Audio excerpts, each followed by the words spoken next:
Tem coisas na história que se você visse num filme você diria, até aqui eles exageraram. Mas o mais estranho é que aqui tudo isso aconteceu de verdade. Então, neste vídeo eu vou te contar 5 histórias que parecem mentiras, mas que são 100% reais. E te digo, a terceira história vai te surpreender. Mano, deixa eu só te perguntar uma coisa. Quantas vezes você já ficou estressado porque precisava de dar um trabalho e não tinha absolutamente tempo? Ou pior, o prazo já estava acabando e o documento ainda estava totalmente desorganizado. É exatamente por isso que eu estou aqui. Porque eu faço todo o tipo de digitação. Não importa se é um trabalho escolar, trabalho da faculdade, currículo, relatório, monografia, qualquer documento, digitação de texto, PDF ou organização profissional, você literalmente só precisa me mandar o que quer pelo WhatsApp e eu faço tudo para você. Simples, rápido, seguro, organizado, profissional e sem dor de cabeça. Então pare de perder o seu tempo tentando fazer tudo sozinho. Pegue no celular, entre em contato comigo no WhatsApp e deixe o seu trabalho em boas mãos. Então, seja bem-vindo no canal com Edman 5 vezes. Aqui fala o Edman Caetano Serenia, um Zé Ninguém. E se você curte este tipo de conteúdo, já segue, porque essa é a primeira história. E eu vou trazer mais, que até algumas são mais bizarras. Imagine sobreviver a um dos maiores horrores da história e depois disso você ter que sobreviver aquilo novamente. E isso não é uma história, isso aconteceu de verdade. Um homem sobreviveu a 2 bombas atômicas. O nome dele era Tsutomu Yamaguchi. Ele não era um soldado, ele não era um político, ou seja, ele não era alguém importante no governo. Ele era apenas um guerrilheiro japonês que trabalhava viajando entre cidades. Em 1945, ele estava em missão de serviço na cidade de Hiroshima, que está localizada na sudoeste do Japão. E naquele dia parecia tudo normal. E até em segundos tudo mudar. Então, o que acontece? No dia 6 de agosto de 1945, uma bomba atômica foi lançada sobre esta cidade e de seguida, ou seja, seguido de uma explosão devastadora, e ele relativamente estava perto do impacto. O corpo dele foi atingido pela onda de choque e ele sofreu certas queimaduras graves. E por um motivo que a ciência até hoje não explicou, é que depois de tudo isso ele conseguiu sobreviver. Mas o que mais chocou não foi só sobreviver no momento. Ele conseguiu fazer uma coisa ainda mais inacreditável, mesmo com as queimaduras graves, mesmo com as sequelas, ele conseguiu se locomover até a sua cidade natal. Ele estando ferido, ele conseguiu se locomover do impacto, ou seja, do local do impacto até a sua cidade natal, que é a cidade de Nagasaki, que está localizada no extremo oeste do Japão. E a partir daqui, a história fica ainda mais difícil de acreditar.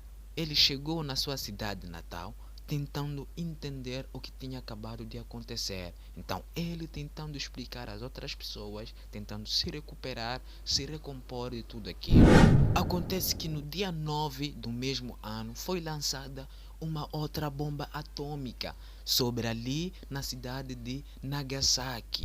E ele estava lá de novo, no segundo pior momento da história humana. E o mais chocante é que ele conseguiu novamente sobreviver. Ou seja, ele sobreviveu a 2 bombas atômicas. Entre milhares de pessoas que foram afetadas por essa tragédia devastadora, ele foi a única pessoa, ele foi o único sobrevivente reconhecido oficialmente a sobreviver a 2 explosões atômicas. Então, isso não parece real, não parece real, mas aconteceu de facto com Tsutomu Yamaguchi. Então, essa é a primeira história que mostra o quão imprevisível e brutal a história humana pode ser. Agora, imagina ouvir uma história e você pensar: ou falar, não, isso só pode ser brincadeira. Mas o mais estranho é que isso não é uma brincadeira. Isso aconteceu de facto em Roma Antiga.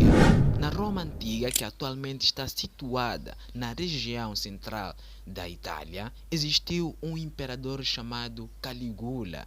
O que ele fazia? Ele governava o Império Romano, que na altura era uma das maiores e poderosas civilizações do mundo.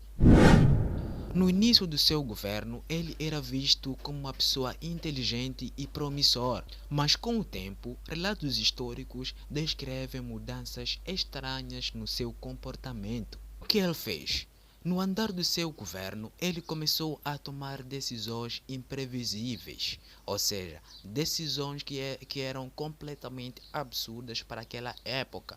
E uma das histórias mais famosas deste governo envolve o seu próprio cavalo.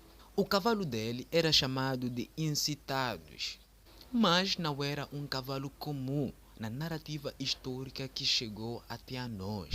Segundo relatos dos escritores daquela época, ele teria tratado esse animal como sendo uma figura extremamente importante, um animal com uma espécie de vida luxuosa, com alimentação especial, com cuidados constantes e até tinham pessoas designadas para servi-lo a este cavalo.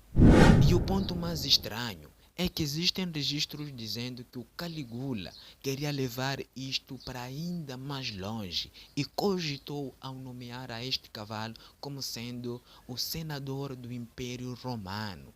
Ou seja, um dos cargos muito importantes do mundo naquela época poderia ser ocupado por um cavalo. E hoje contar isso parece absurdo e quase impossível de acreditar. Mas o mais estranho é que isso aconteceu de facto. Mas essa história foi marcada como um dos exemplos mais estranhos de como o poder absoluto pode distorcer completamente a realidade, que quando não existem limites, até o impossível começa a parecer normal. Agora imagine uma guerra que acaba antes de você perceber que começou, muito curta, que nem um intervalo da escola. Isso parece impossível, isso parece uma mentira, mas aconteceu de verdade.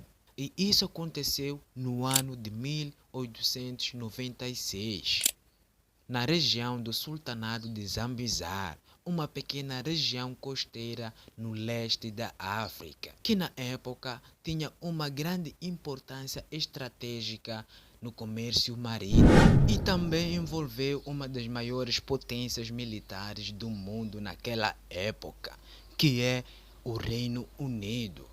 Mas tudo começou quando o antigo governante de Zambizar morreu e uma nova liderança assumiu o poder.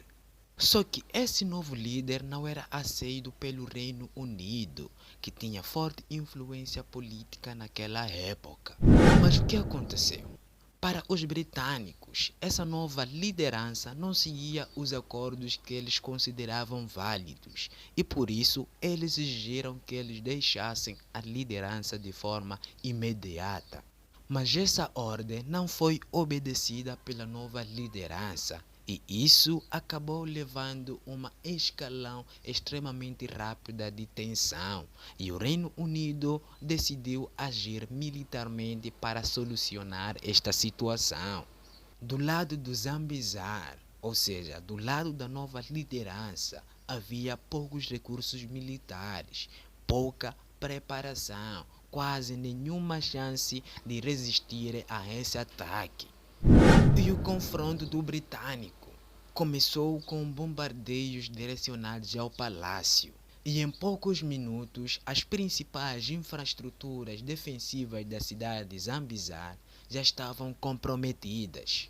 As forças de Zambizar tentaram agir, mas tinham poucos recursos, ou seja, a diferença de poder era muito grande. Os navios de guerra britânicos controlavam completamente a situação no litoral, enquanto as forças locais não conseguiam sustentar a defesa por muito tempo. E a cada minuto que se passava, a resistência a Zambizar diminuía drasticamente. E em teoria, A guerra que poderia ser prolongada acabou sendo resolvida de forma extremamente rápida. E em menos de uma hora, a resistência zambizá já tinha chegado ao fim e o confronto durou mais ou menos aos 38 a 40 minutos.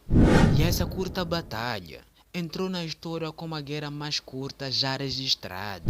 Agora eu quero que você preste atenção nessa quarta história, porque parece meme, mas aconteceu. É uma das histórias mais estranhas da história militar.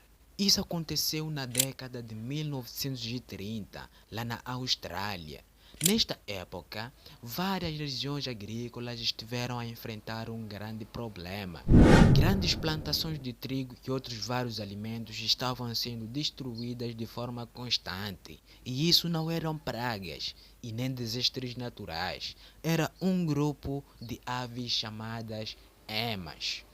As emas são aves grandes, rápidas e resistentes, típicas da região australiana. O problema é que elas começaram a migrar em grandes portes de plantações na área da agrícola. E durante essa migração, eles invadiam grandes plantações e deixando absolutamente nada, consumindo a maior parte das colheitas e destruindo o trabalho dos agricultores locais. E depois dali o que aconteceu? Os agricultores acabaram perdendo uma grande quantidade de produção, o que levou a ter uma pressão no governo. A situação ficou tão direta até que o governo decidiu intervir de forma direta. Só que com essa decisão tomada, acabou entrando na história como sendo uma das histórias mais inusitadas. Então foi enviado um grupo de exército australiano equipado e armado para tentar controlar aquela situação. Com isso, a ideia era de afastar aquela população das aves na área agrícola, mas o que aconteceu foi diferente do que o esperado. As aves eram extremamente difíceis de atingir. Eles corriam em alta velocidade, se dividiam rapidamente em grupos para que eles não pudessem atingi-los. E com isso dificultava qualquer tipo de controle direto. Mesmo com as armas, as estratégias militares não conseguiram detê-los. E mesmo com as armas, o exército bem equipado não conseguiu acompanhar o movimento dos animais, que significa que eles não conseguiram literalmente minimizar a situação. E a cada tentativa de controle acabava sendo menos eficiente do que o esperado. E com o tempo, a operação perdeu a sua força, não conseguindo controlar a situação de forma significativa. O que era para ser uma operação militar simples acabou virando uma das histórias mais inusitadas de todos os tempos. E esse episódio ficou registrado como sendo o episódio da Guerra de Emas. E no final de tudo, nenhum humano conseguiu controlar completamente a situação, e resultando na perda significativa da produção na área agrícola daquela época. Agora, a última história é a mais pesada de todas e talvez a mais difícil de imigrar acontecendo de verdade. A cidade de Pompeia, que ficava no sul da Itália, uma cidade muito próxima ao grande vulcão Monte Vesúvio. Durante séculos que passavam, este vulcão ficou totalmente silenciado, sem nenhuma erupção, sem sinais claros de perigo e sem alarmes naturais que chamassem atenção. Por conta disto, a população que residia naquela cidade, ou seja, na cidade de Pompeia, começaram a construir sua vida naquele local, acreditando que aquele lugar jamais não possuía o perigo, porque aquele vulcão já tinha passado vários séculos sem se manifestar. Aquela cidade era a cidade mais ativa e viva naquela época, com ruas movimentadas, com os mercados cheios e o comércio acontecendo diariamente, tudo tranquilo, e as famílias construindo as suas vidas de forma normal. As pessoas trabalhavam, conversavam na rua e cuidavam tudo que era seu, cuidavam dos seus negócios de forma completamente estável. Mas o que ninguém sabia é que por debaixo daquele silêncio existia uma grande pressão acumulada. Até no ano 79 depois de Cristo, essa calma acabou de forma repentina. O Monte Vesúvio entrou em erupção com uma força extremamente violenta. Primeiro veio um estrondo forte, seguida de uma coluna gigantesca de gases e cinzas que começou a subir de forma rapidamente e começou a se espalhar para o céu. E em poucos minutos todo o céu já estava escuro, em pleno dia, e a luz do sol foi totalmente bloqueada. E a cidade começou a ser coberta por partículas vulcânicas que caíam constantemente, como uma chuva pesada de cinzas. E as ruas que antes estavam cheias começaram a esvaziar de forma rápida. A população já estava a se afugentar, procurando um lugar seguro para se abrigar, que resultava estar em um lugar extremamente perigoso, e a visibilidade daquele território caiu completamente, todo o território estando em modo escuro. Neste momento, o caos começou. As pessoas que residiam naquele local começaram a sair às pressas, correndo pelas ruas e chamando os familiares e fazendo de tudo para encontrar uma saída segura. Outras tentavam levar os seus pertences e outras tentavam ajudar e proteger os idosos e crianças no meio daquela confusão. Mas a velocidade da erupção foi extremamente alta, que o tempo da reação foi significativamente curto. Em questão de horas, a cidade inteira já estava sob uma camada espessa de cinzas vulcânicas. As construções que eles já tinham começado começaram a ser cobertas. As ruas que sempre eles passavam começaram a ficar escuras, ou seja, desapareciam. E a cidade foi completamente enterrada viva. Mas o mais bom e o impressionante é que tudo isso aconteceu em um intervalo de período muito curto e que muitas pessoas não conseguiram escapar. E foi como se a cidade tivesse congelada no tempo. E séculos depois, quando as escavações começaram na região, os arqueólogos encontraram uma cidade inteira preservada por cinzas. E o mais impressionante de tudo, foram encontradas formas humanas que estavam exatamente como estavam no momento final, como se o tempo parasse ali, naquele momento. E hoje, esses registros podem ser vistos e eles mostram com precisão o impacto daquele dia.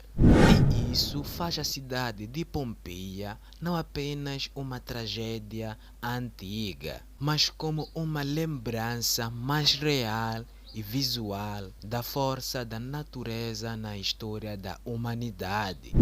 Mas então, se você já parou para pensar que todas essas 5 histórias aconteceram na realidade, aconteceram de fato, diga aí no comentário qual das histórias que mais te surpreendeu. Então, siga esta página, deixe o seu like e compartilhe este vídeo para seus amigos. Fazendo isto, você estará ajudando não simplesmente a mim, mas também estará ajudando diretamente a este canal a trazer mais conteúdos como este. Fui.